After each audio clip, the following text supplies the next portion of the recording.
This is Zestology, the podcast all about energy, vitality and motivation. I'm Tony Wrighton. Normally, when I record this podcast, I'm kind of out and about. It's all done on the cheap. It's pretty amateur, to be honest.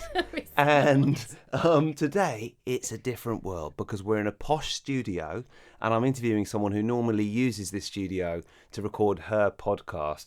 It's much more professional than it normally is. Anna Williamson, welcome back. It's so nice to be back, Tony. And listen, you are far more professional, honestly, than you give yourself credit for. I only go in the studio because I don't have the talent like you do to go out and about doing the podcast. Normally, I've got 10 minutes between the gym and getting back to my flat, and I think, do you know what? I'll record a podcast interview, and the wind is blowing, and there's like workmen in the background. But that's real life. Yeah, that's true. Real life. That's true. I like that.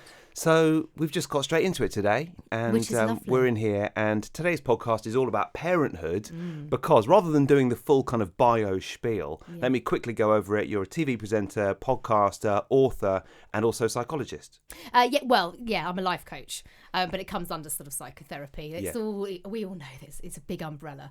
But yes, basically I've started calling myself a mind coach. I'm just flirting with the term at the moment because I am a life coach, qualified life coach and NLP practitioner, and I love all of that. But most of my work now has really veered into the workings of the mind, really, and feelings and our emotions. And when everyone goes, feelings, in inverted commas. But it is so important to talk about it. And I was, as anyone that knows me, I was very much 10 years ago one of these people that thought, we don't talk about our feelings, it's a sign of weakness.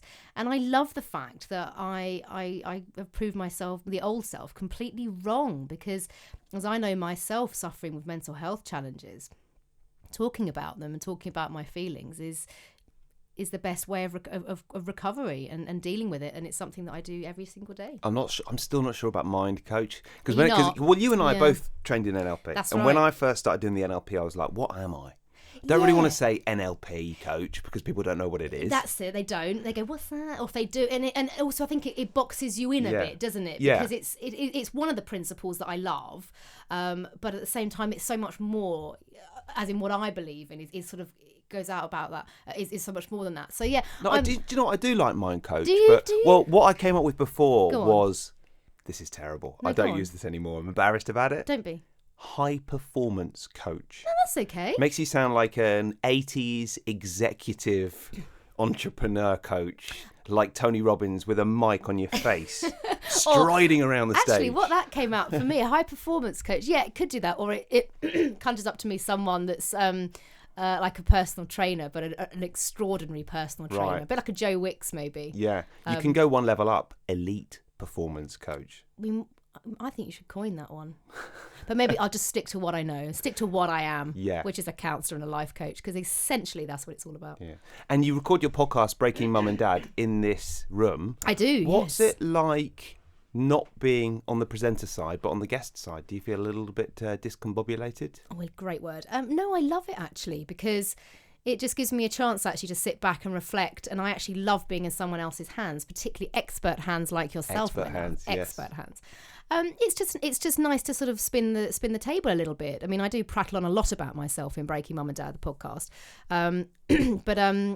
but yeah, it's lovely to be able to talk about things from a different perspective, actually, because often I'm the one in charge, obviously leading my guest, but it's the other way around. And it's the second time that you've been on the podcast. The first time you talked about mind coach stuff. Yes, here we go. Yes. And this is the second time that we've tried to record this podcast, because what happens, we were going to record a few weeks ago, weren't we? And you were ill. Yes. But the thing is, I've been trying to do this thing where I feel kind of really quite hectic a lot of the time, and I think there's more to stimulate us and to distract us than ever before. So as much as possible, I try to switch off, because then I think when I'm switched on, I'm better. So that morning, I thought we were going to meet about 11 or something, and I thought, do you know what?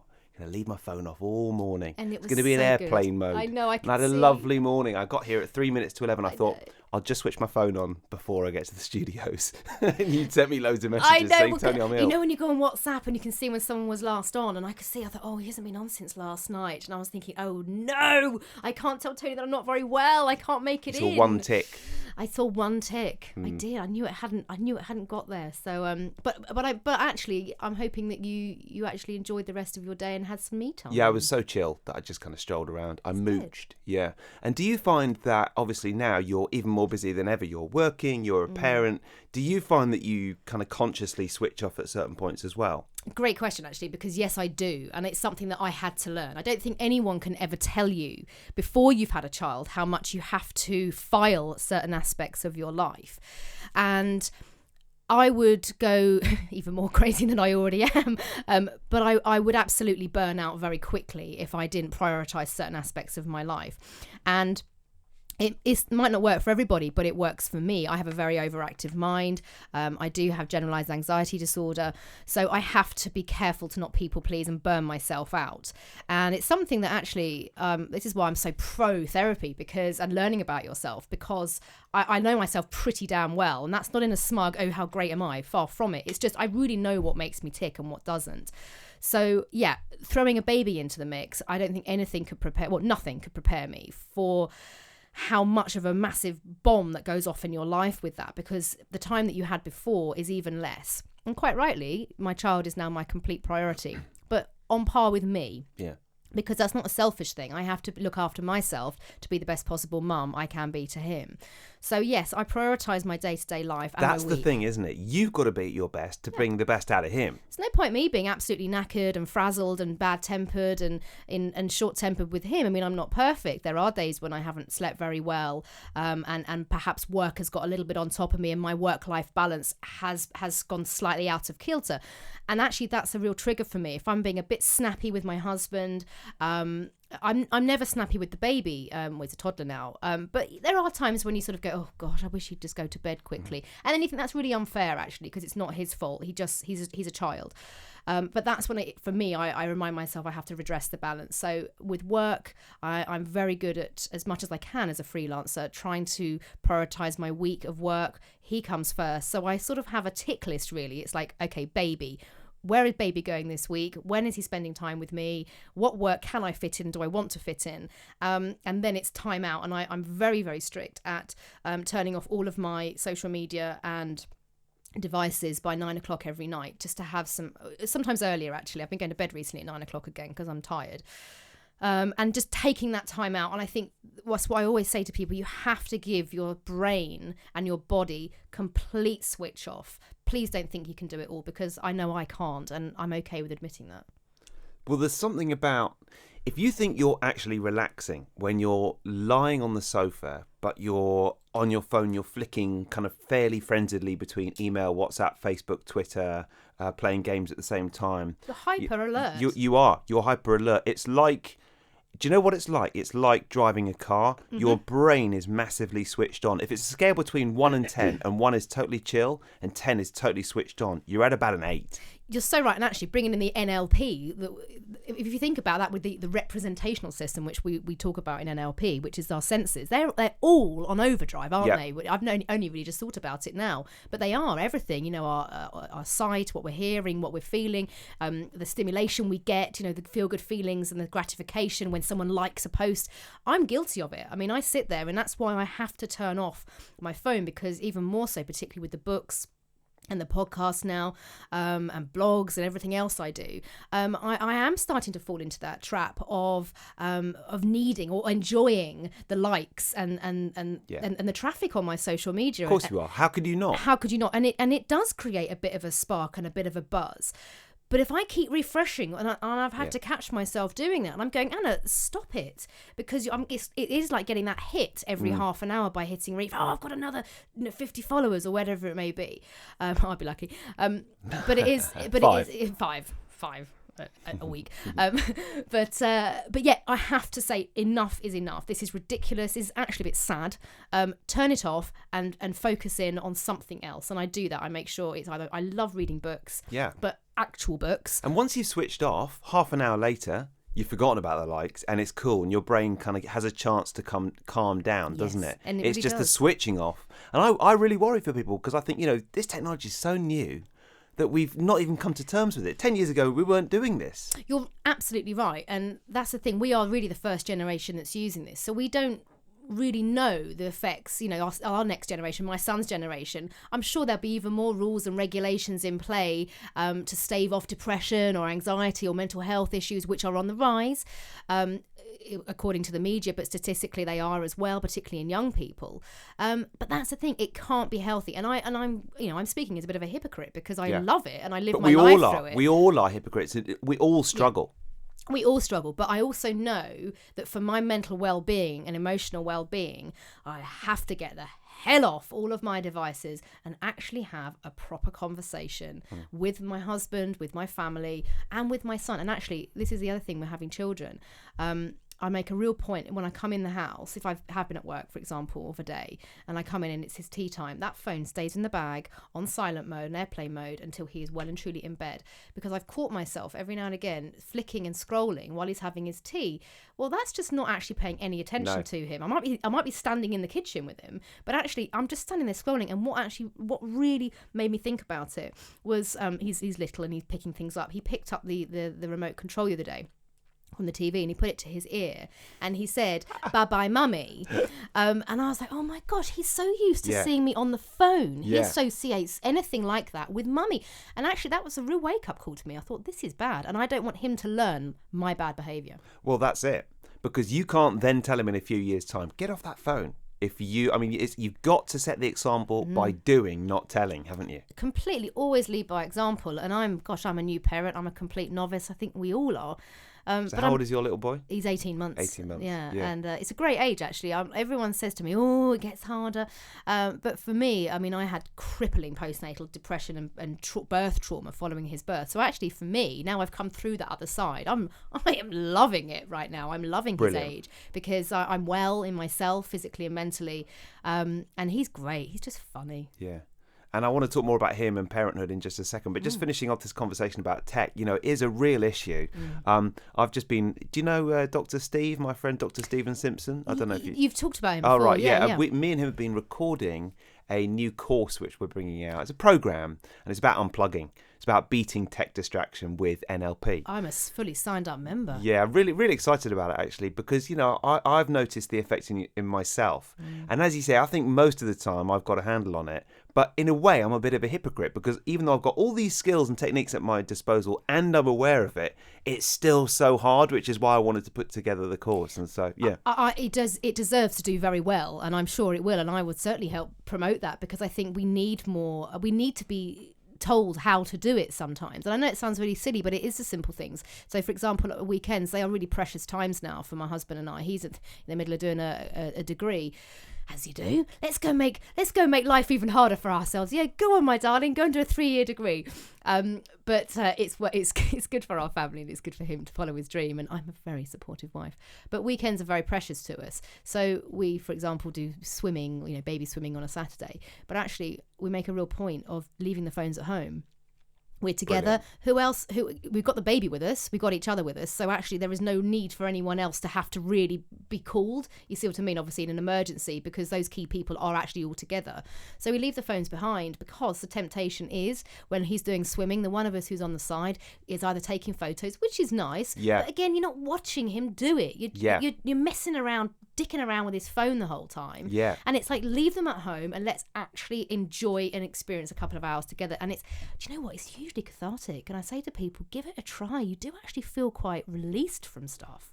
It's nice. Yeah, and I've one of the things that I've been doing for years is switching off for 2-hour chunks during the day, and then I track how I feel in terms of my energy and stuff like that. And it's amazing. It's just a completely linear graph. The more that I switch off, the better time that I have and the more energy that I have. But of course, there's this great analogy that right now the internet's like a tennis ball and in 10 years' time it's going to be like the sun. Yeah. Right? So things like you go swimming with your son and your husband and then you need to get an Uber, but you can't because you've not got your phone. Yeah. And in 10 years' time, you're not going to have your artificial intelligence glasses and therefore you're not going to be able to hail a hovercraft and get home, whatever it is. Yeah. It's just, the internet is so, for instance, now I drive to work to Skye and for years, that would be a good chance to switch off. Now, I know that I'll get to work 15 minutes quicker if I've got Waze on, so I don't switch off. So it's another screen encroaching into my day. It's really hard, isn't it? It is, and as that way, and as you're keeping an eye on that screen, obviously driving sensibly, but you'll probably see messages that ping up that will then disappear, or you'll hear the ping of them. I know I do, and there's that intrigue of, I wonder who that was. I mean, and the amount of times I end up pulling over to check a message because I can't wait. It's dreadful, but it is so important just to put yourself in check sometimes and just to get rid of that social media. I did it the other day, actually. I'm quite honest and open about whenever I have slight blips with my mental health, and everything's good, everything is great. But a couple of weeks ago, I had just launched Breaking Mum and Dad Insider's Guide to Parenting Anxiety, my second book. Yeah, and congratulations. Thank you. It's been a really busy couple of weeks with that. My phone. That's talking to phones. It's my phone beeping in the corner. Professional. No, that's very unprofessional. Come on, we're talking about getting rid of technology. I thought that was on silent. Posh studio. There's my phone beeping up. Honestly, slap on the wrist.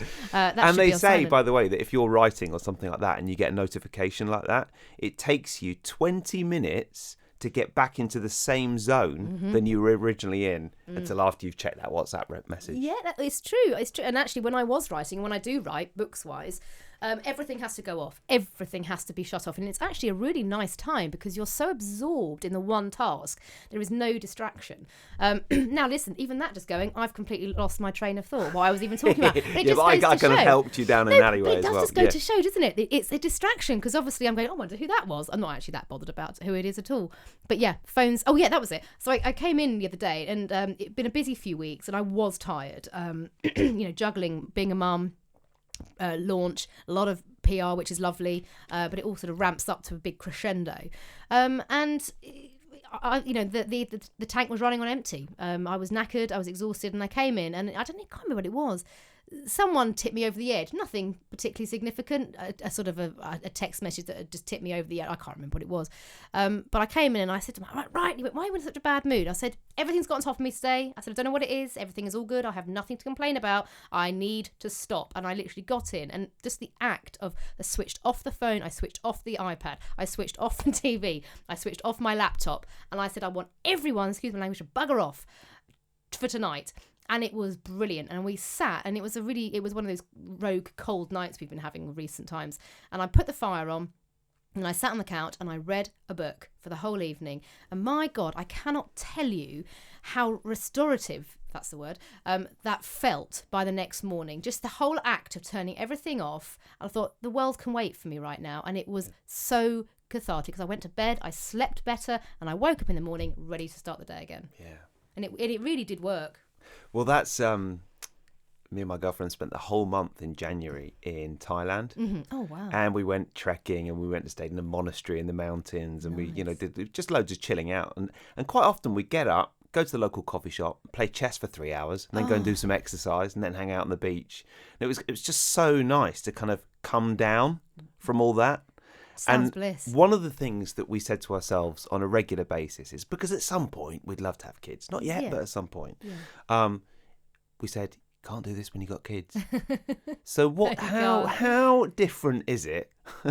Well, I mean, what do we have for those of us who haven't got kids? Yeah. How different is it? Honestly, I think it's as different as you want to make it. And the reason why I say that is because I do know some parents, and it isn't the norm, but some who refuse to sort of go into that stereotype of, oh, that's it, got to stay in, baby, we don't do anything anymore. And I know some people, there's some great ones on Instagram actually that literally have a baby, put the baby on the back, and off they go and they travel the world. There's a good one called Travel Mum on Instagram, and that's exactly what she's done. Brilliant. She had a baby, her and her husband, and traveling the world with the baby. But I would say for the majority, and I'm in that majority, you can't prepare for it and the life change. If you've ever had a pet, take the responsibility you feel for a pet, having to feed it and take it for a walk, and then times it by 1,000. And I think, particularly for me and my husband, and I think most parents I speak to, friends of ours, it's just the overwhelming responsibility and the the foreverness. I know that sounds really silly. Yeah. But I know for me that... Doesn't sound silly.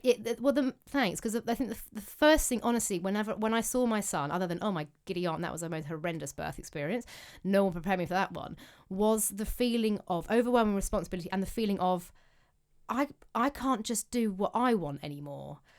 And that really scared me, actually. And I don't think I'd ever prepared myself for that during pregnancy, because I'm quite a free spirit. And I'm 36 years old, and I've been conducting a career for 20 years. And I pretty much do what I want when I want. I've flown around the world. I've had some wonderful experiences in the name of work. I'm a freelancer. We all know what that's like. You grab your work when you can. It doesn't work like that when you've got a child. You have to be a lot more structured.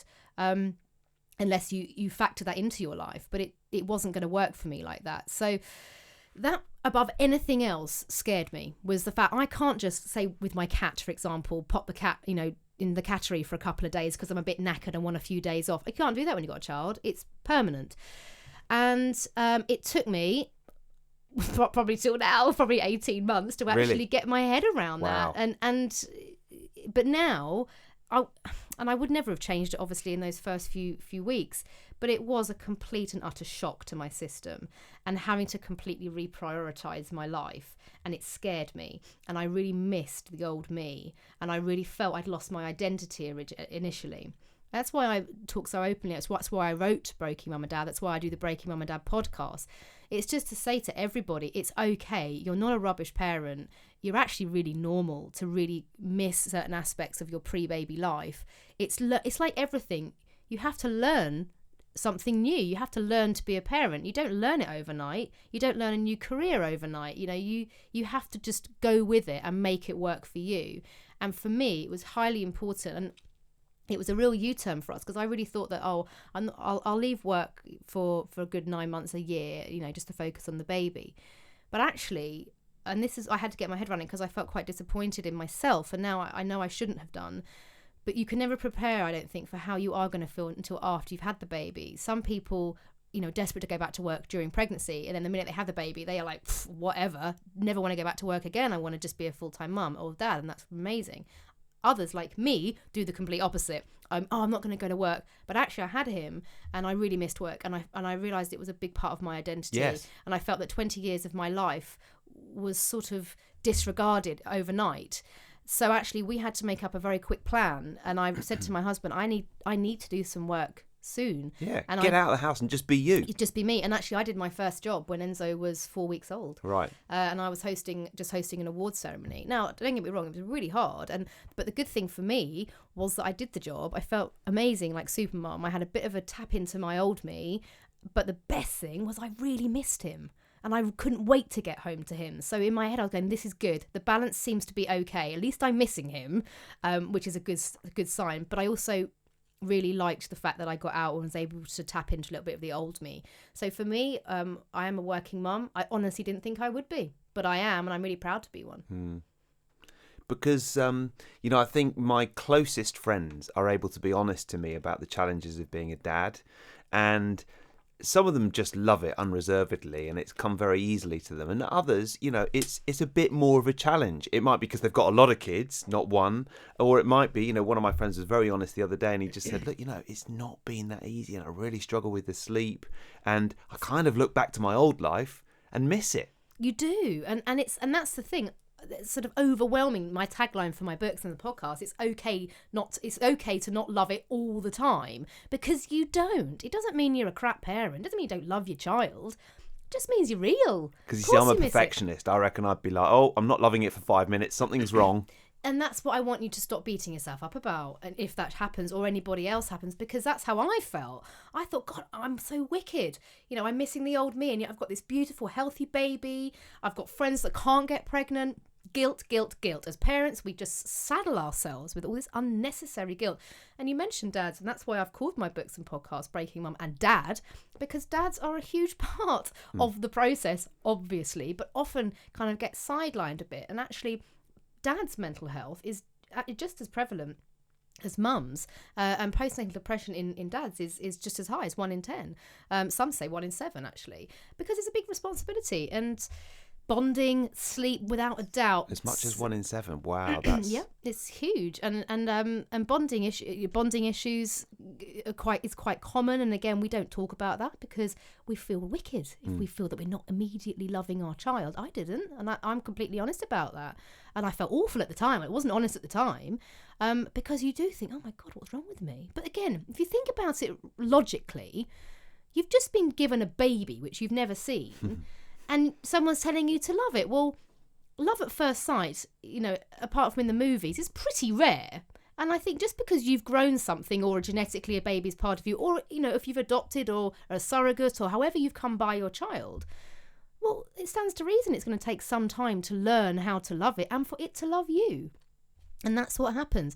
And that's what I say to dads as well. Just take the pressure off yourself. It's, and the sleep deprivation, my God, it is, every parent talks about it. But again, best advice for that, I say, is just don't chase sleep. I tried. I think you just learn to accept the fact that sleep is a little bit different. I want to come on to sleep in just a sec, but just going back to what you said just now, bearing in mind you've written a book about it, and I've been loving your podcast, by the way, and you've been interviewing some very interesting guests. Are there any things that stand out that parents can do almost straight away to help themselves, or not necessarily straight away? They might have kids that are like, 10, 11, 12, and they're still struggling with it. Are there any things that stand out? What, that they can do? Yeah. Or the problems? Specific, not the problems, but the solutions. Overwhelmingly, ask for help. I know it sounds really simple, but I don't know why we are maybe it's just Mother Nature, maybe it's the people-pleasing side of us. I think we think it's some sort of failure if we need to ask for help. Please never feel that. I was asking for help, fortunately, from day one. Are you still getting professional help now? Do you still see a therapist or something like that? No, I don't actually anymore. But when I say help as well, professional help if you need it, but just help from friends and family is in the short term. Yeah. So you don't need to necessarily have got a label, or have had an actual diagnosable mental health issue, being a parent, because there are so many baby blues we talk a lot about, which is very common after you've had a child. But just asking for help, just utilising who you've got around you, friends and family, or I think particularly in a Western society, we've lost a little bit of that closeness with family being around us. And that can be really tough. I think in generations gone by, it was very common and very usual to live with your in-laws or your parents, and for them to help you, and everyone sort of muscled in and helped, bring up the baby. We talk about it takes a village and all that. But it really does. And I think loneliness in parenting is a huge thing at the moment that's coming through, because nowadays we tend to not live so near our parents or our family members. So it's utilising who you've got and seeking out other parent friends if you haven't got family around you. Just, God, don't sit inside feeling alone, because trust me, there are so many others out there that are desperate to be your friend as well. I would say one of the most positive experiences about being a new parent for both my husband and I have been the new parent friends we have made locally. And we didn't need any more friends, but we didn't think we needed any more friends. And yet these new bunch of people who are just like us are just the most special set of friends we've found, because you have something hugely in common, and that is that you have an 18-month-old that's doing exactly the same things. And it's so important. I think I've worked out what you should call yourself. Go on. Not mind coach. Tell me. Parent coach. Do you reckon? Well, because I think, this is one of the most important parts of life. Yeah, it is. We don't, as you're saying, we don't have a clue how we had to do it. No. When the baby pops out. We need the parent coach. That's it. .com. Parentcoach.com. You can have that. Thanks, 10% babes. of every single sale. Of course, we'll co-pro it. It's not a problem. I like that. But I think this is the thing. I guess why I sort of almost go, oh, no, I couldn't be parent coach, is because I think, God, I don't know anything. I'm just a parent. I'm muscling my way through and bodging it along as I go. But I think sometimes we just have to take a step back and think, you know what? Literally, base level. Is my son happy? Yep. Is he well fed? Yep. Is he clean? Yes, he is. Is he loved and nurtured? And is he in a good routine? Yes, he is. Lovely. That's about as good as it gets. And I think you have to remember that. So what if he hasn't got maybe the latest of this and this and that, and he goes to 5,000 different baby sensory classes every week? You just have to go back to your base level and what works for you and your family, and never compare yourself against anybody else or measure yourself against anyone else, because everyone's having their own parenting struggles. You mentioned sleep before. I've got into earplugs. I've never used them have you? before, but you can buy these titanium earplugs. Have you heard of these? No. It's unbelievable. Normal earplugs are kind of foam, and you stick them in, and they're about 10% better than normal earplugs. Okay. The 10% better rather than just not having any earplugs in at all. Yeah. These titanium ones it's like switching off one of the senses. It's unbelievable. Really? They are so good. You buy them on Amazon, about 20 quid, titanium earplugs. They're a bit sore in the ear at times because there's a bit of titanium in them. It's fine, I'll take it. I need a good night's sleep. The cat keeps waking me up. Well, this is what I was saying. It's another thing I said to my girlfriend Faith. I said, can't use these once you've got a baby. Because you've got to be listening out for the baby. Yeah, it's true. It's true. Because you kind of, even when you're sleeping, on that scale between 1 and 10, when 1 is switched off and 10 is switched on, you're probably not at a 1, you're at a 1.5. Completely. Your sleep does change, I think, slightly. But then what I would say to that, excuse me, I don't know what's happened to my voice today. What I would say with that is we actually did this with my husband and I, because you do need to get some good sleep where possible. And if you're fortunate enough to have a partner, when you're going through the parent thing, work in shifts. I talk about it in the books, just do shift work as much as you can. And actually we do use earplugs. And do you? Yeah, and the baby, in the early months, the baby used to wake us up in the room because the baby was sort of snuffle and make all these noises and things. But then one of us would use earplugs, so the other one would be able to keep their ears open a bit more and be able to listen out for. Okay, so you know that tonight it's your night on. Therefore your husband can put the earplugs in. And the eye mask if he wants, just in case I need to turn the light on to do a feed or something. Yeah, we had a system in play that we used to take it in turns in the shifts. Either I used to do so I used to go to bed at 8 p.m. This is honestly how we survived in the first 3 months. I would go to bed at about 7:30, 8 p.m. I've never been that early in my life.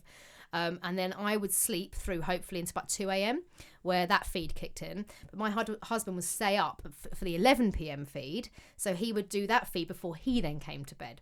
So then he would come to bed and sleep through till 6, where he'd pick up on that feed, if you see what I mean. Yeah. If you're following. So I'd go from 8 kind p.m. of, yeah. I'd go from 8 p.m. till 2 p.m. and then wake up to do that feed, but he'd already gone to bed. Right. And we would literally be passing ships. But we had a rule that whoever was getting up to do the feed would straight away take the baby out of the bedroom and into the living room to do the feed, so it didn't disrupt the person that was still in bed. And that's how we survived. And brilliant. And it worked for us, actually. That's great. Yeah, it did work for us. You've just got to find what works your way to get some level of sleep back. And then, honestly, I cannot tell you, I used to get into bed sometimes at 8 p.m.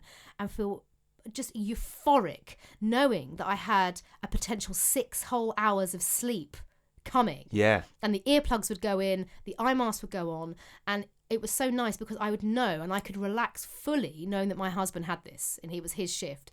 So knowing that meant I could let those senses shut off a bit and the responsibility die down a little bit. And it really worked for us, and I would really recommend. And if someone doesn't have a partner, at least once or twice a week, maybe ask an in-law or a friend if they can help you. Gosh, if you've got pots of cash, you could even get... There's that phone again. I should have turned it off. You know, I'm glad that you've left it on, because... It proves a point. It does. It does prove a point. Get the phones off! But yeah. Look out for those isolate. They're called isolate earplugs. I'm going to get those. And there's 2 sets. There's one that are for gigs, which just kind of takes the edge off the sound. I think a lot of DJs use them and stuff like that. Oh. And then they've got ones for sleep. It's unbelievable. Seriously, it does feel a little bit like you're stuffing an elephant into your ear the first night that you use them. But brilliant. Then after that, they're pretty good. It's brilliant. Yeah. You've got to let me know what you think of them. I will actually. Great stuff. Right, now, how are we doing for time? Are you all right for another 10 minutes or so? Yeah, what time are we on now? It is 10:44. Yeah. Okay, We've good. got another 10. That's absolutely fine. Good. So you're working in shifts. What, in terms of parenting theory, how much did you think about this beforehand? You know, one of my favourite podcasters and authors is Chris Ryan, and he's all about what humans were like pre-agriculture, and we all lived in tribes, and we all, helped out with each other's babies, and there's a lot of writing. There's a lot of theory behind how to bring up kids. How much have you thought about the actual theory of what you're going to do with your baby as your baby turns into a toddler? How are you going to bring them up as they kind of navigate life and become adults? How much have you talked about that? It's a really good question, actually, because we're 18 months in. I mean, I think when we were pregnant, and we very much wanted a baby. He was very much a planned pregnancy, and we were so blessed that it happened pretty quick for us. I think that's why it shocked us slightly. It was like, whoa, okay, this really is happening now. And it's a really interesting one for us because my husband's Italian or Sicilian. So we had our ideals on how we individually wanted to bring up our children and how we do want to bring up our children. But how many of us were all shaped by our own parents and our own parenting. Some of us may have had brilliant parenting. Some of us may have been unfortunate to have not had great parenting. But I believe all of that shapes the parents that we want to become. We learn from others' mistakes, or we take on board other people's good pieces. And I think that shapes how we want to go forwards. Fortunately, because there can be quite a bit of conflict if you're co-parenting. I mean, how one wants to parent and how the other one, what their ideals are. I'm a stickler for manners and for routine. It's really important to me. Now, interestingly, my husband being with his Italian roots, for anyone that's that knows how the Mediterraneans live their lives, going to bed at 6 o'clock in the evening for a child, for an Italian child, is unheard of. Yeah. Because they go to bed very late. It's just a whole different day-to-day routine. Right. So you don't bath them at 5:30, then go to bed at 6. They might stay up until what time? 11, 12. It's babies. Yeah. Yeah. Wow. Yeah. Well, you go out at that time of night. You go out at 10, 11 o'clock at night because that's the coolest time of the day. Yes. And that's the sociable time of the day. Well, yes. In summer, it's the only time of the day you can go out. It. So you siesta in the day, and then so the clock is shifted very much. So you guys have had to navigate these completely different ways of living. Well, yeah. I mean, I'm lucky. I mean, my husband's been living here since he was 4 years old. So I mean, he's very much disciplined to how we are here in the UK. But it was very important. But then his nieces live here in the UK, and they very much operate on an Italian sort of time scale, really. So we had to really get our heads in gear as to how are we going to parent Enzo, and what's really important to each of us in order to create this little human being, give him the best in life. Education's an interesting one for us. What we want with his education. But I think we're very united in the fact that we are very child-led. It's every human being is completely unique and different and bespoke. Yes, we have our ideals. I think as long as he is happy and healthy and he has good manners cost nothing, and that's really important to me. I like a well-mannered little boy, and I think the rest of it we'll just make it up, really. See what strengths he has, what he enjoys doing. I couldn't care less whether he wants to be a dancer, a bin man, a scientist. I don't care, as long as he does something that makes him happy and makes him feel like he's furthering himself in life and enjoying what life has to offer. I think that's a nice way to bring up kids. My mum was always like that. There was never any pressure to do any job. No. And therefore I ended up doing some pretty unusual jobs, really? Like this one, I guess, but but there was no pressure to go and be an accountant or whatever it is. No, and I think so many, perhaps in my parents' generation, maybe even our generation, there was perhaps a bit more pressure of you going down an academic route, or I didn't. Quite obviously, I started out in telly, prancing around as a kids presenter when I was 16 years old, and I really broke that mould, and it was slightly frowned upon by my parents because what is this? This is not the way we want you to go. They probably didn't expect you to be a pop star at 16. Was it pop star at 16? It was, that's right, yeah. What was the name of the band again? Blush. You had a top 10? Top 20? Well, actually, it was number one in the dance charts, but in the main charts. It wasn't number one in the main chart, though. Sub 75 or something. Was it? I think so. Did you ever get any money out of it? No. No? No. You were a little bit famous, weren't you? Well, we were sort of on the wheel of pop stardom, yeah. But brilliant. God, it's tragic, isn't it? It's absolutely tragic. Don't Google it. You won't recognise me, honestly. But I think I sort of broke the mould. I think really with the family because fortunately they admit it's opened their eyes up to just following your dreams, really. Yeah. And I think there's one thing following your dreams, but having kind of a plan to go with that. And that's what I would encourage Enzo to do. Whatever he enjoys doing, I will fully support that. As long as there's a bit of thought behind it and there's a bit of an action plan, then I just let him go with it. But I think we'll be led by him. I think he will. Who knows who he will be or what he'll turn out to be. But as long as he is happy and as long as he is living life to the full, then I'll be happy.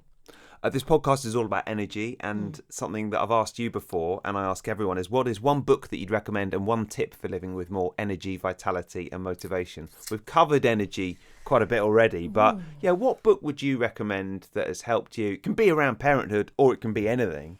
And then one tip for living with energy, vitality and motivation. What do you got? It's a bit of a curveball and it's not for everyone. That's all right. I think curveball's good. Well, I'm going to say this book, and it's completely. It is a real curveball. Only because I've been reading it recently, and actually was a guest on my podcast. A guy called James Phillips, who's written a wonderful book called Surrogacy: My Family's Journey, fascinating guy, and he's a gay man that's always wanted a family. And realised from a very young age, due to his sexuality, that was never going to be in inverted commas the conventional, traditional route. So he went through the surrogacy journey. Now, I think we all sort of, see about it top line, don't we? I think we see the Kim Kardashians of this world that go through it. But actually, reading his story, and it's so much more than parenting and just about surrogacy, and because I appreciate that it's quite a secular sort of audience, but actually I would recommend it to everybody, because what it tells me, and from reading it, it's wonderfully uplifting. It's all about choice, about succeeding in the face of adversity and going against the norm. And essentially the overarching message is we are who we are, and we should never be ashamed of that, and never shy away from following your path and your dream, even if that path has got many hurdles in front of it. And it's really uplifted me. The kind of the surrogacy side of it is almost a bit of a byproduct. But actually, for the message I get through from him, it's James Phillips, Surrogacy: My Family's Journey. And it's got a wonderful ending. But my goodness, did he have... It just shows tenacity and forethought and sacrificing so many things in life, and communication and stigma. He covers all of that in it. And essentially, he's come out of it a completely enriched man with these wonderful children.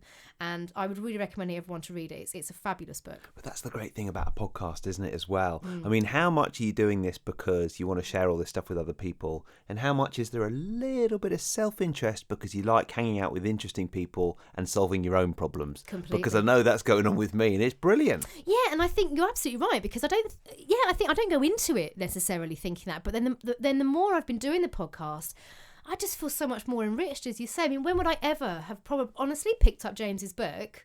I wouldn't have done. But then speaking to James, meeting James, going, what an incredible man. And just what passion he had, and just knowing from a very young age that he wanted to have children, and what he has gone through to realise that dream. And as you say, you just come out of it going, gosh, I've just learned so much more than I would ever have learned about anything. And he's a wonderful man. He's got a wonderful partner, and these children, my God, they're absolutely wonderful. So yeah, I would really recommend that book. It's a great one. Good. And then the tip for living with more energy. What would you go for? Energy, vitality and motivation, bearing in mind the radical change in your circumstance over the last 18 months. What is something that would help people? I mean, it doesn't have to be related to parenthood, or it could be. But I've enjoyed, asking the stuff about the earplugs. So what have you got? And I'm sitting here, I just want to be so organic and think about it as we speak today, because today I do feel full of energy, full of vitality. I haven't done for the last week. I felt really tired, and I don't know why.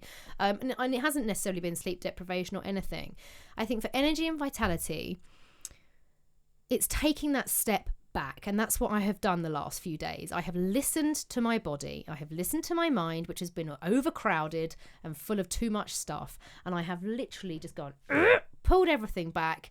And I've got that back down to my values and my beliefs and my foundations, and gone, who am I? What makes me happy? Basically, I'm a sucker for a sunny day, which we've got today. Great. Get outside, breathe in that fresh air. I'm very blessed to have my family, and they're healthy and well. And I know it sounds really cheesy and it seems very obvious, but honestly, I think when I just literally strip out all of the other crap in my life, oh, that person didn't get back to me, or what if that job falls through, or hang on, what about this, when I take all of that out of the equation, what actually is my life? Who am I? What makes me happy? It's having a healthy family, which thank God I do have today. And my brother's been recently going through some tests, and thank God he's come out of that with everything's going to be absolutely fine. My son's happy and healthy. My marriage is doing pretty well, thankfully, and it doesn't take some knocks when you've got a child. And you know what the sun's come out? It is just appreciating the smaller things in life, which I think we so readily take for granted. Oh, that's nice. I think it really is. I feel like a bit of a cheeseball saying it, but actually it for me, it really is that simple sometimes. And actually it does. I think I've been thinking about it this morning. It doesn't matter if that person hasn't got back to me or if that job's just fallen through, or do you know what? It's annoying. Doesn't really matter. Not when you strip it back. I'd rather that have all gone to pot than, my brother's health gone down the toilet. And I think that's it. Just remember who's important to you and who you've got around you and what that means to you. Spending time with energised people like this. I was working till midnight last night at Sky. Felt a little bit tired this morning. I feel totally energised now, having spent an hour with you. So thank you. Yeah, I can tell you're full of vim and vigour today, aren't you? Well, that's very... The phone's going again. There it goes. There it is. There Ruining it goes. The curse of the bloody phone. So I'll let you know the details on that course, by the way. Yes, do. I don't know if the site's up yet, but it'll be NLP Academy, and Buddy, you ping that over, and I will ping that right out to my lot, because I think that'd be great. I'd love to do it myself, and I would love to do a little review and great. Yeah, well, if you want to talk about the NLP techniques for switching off on your podcast at any point, then we'll do it. Do you know what? Let's do that. Yeah, we'll double it back on each other. It's been so fun putting it together, because I've had to kind of crystallise everything that I think is important about switching off and why it's so. For instance, at the moment, this is in airport mode. I've got some notes that I wanted to ask you in the podcast, but I've got them on my phone. So I had to put it into airplane mode just to switch it off. But even that thought is great. Thinking about that, just taking it on. Exactly. Airplane mode is the best part of a phone. Use it, my friends. When you go to bed, use it. Yeah. Anna, where can people find out more about you, your podcast, your book and everything else? Like, get pen and paper. So I'm it's very confusing on my Twitter and my Instagram, because I've been trying to make them join up and just have the very simple handle of Anna Williamson Official. I can't have it because I'm verified now. And who knew when you're verified you can't change your handle? You can't. No, I can't. No, I think once you've got your blue tick, which is lovely. Yes. But then you can't then mess around and change your handles around. So on Twitter, I'm at Anna Williamson TV. On Instagram, I'm at Life Coaching by Anna. This is very... It's so confusing, all the joy isn't of getting a blue tick is gone because you can't change your handle. I can't change my handle. It's so irritating. I mean, first world problems, I know. But just Google Anna Williamson and you'll find me. But they've got the books Breaking Mad, The Insider's Guide to Conquering Anxiety, and then Breaking Mum and Dad, The Insider's Guide to Parenting Anxiety, and then the podcast, Breaking Mum and Dad, the podcast, which is available on iTunes and Acast as well. Just, the messages are out there. I'm all about mental health. Mind coach, or parenting coach, as you've now dubbed me. Parent coach. Or parenting coach maybe. Do you know what's pretty good, that parenting coach. I might look into that. Anna, it's been brilliant. It's been great doing a podcast in relatively professional surroundings. Complete difference from normal. Thank you for listening to Zestology. Remember, the Zestology book club is out there, and I send out a 3 zesty things email every Monday morning. I'll put this interview in that. Bless you. And this brings to a conclusion one of the most professional Zestologies ever. Hope you feel energised having spent some time with Anna, because I do.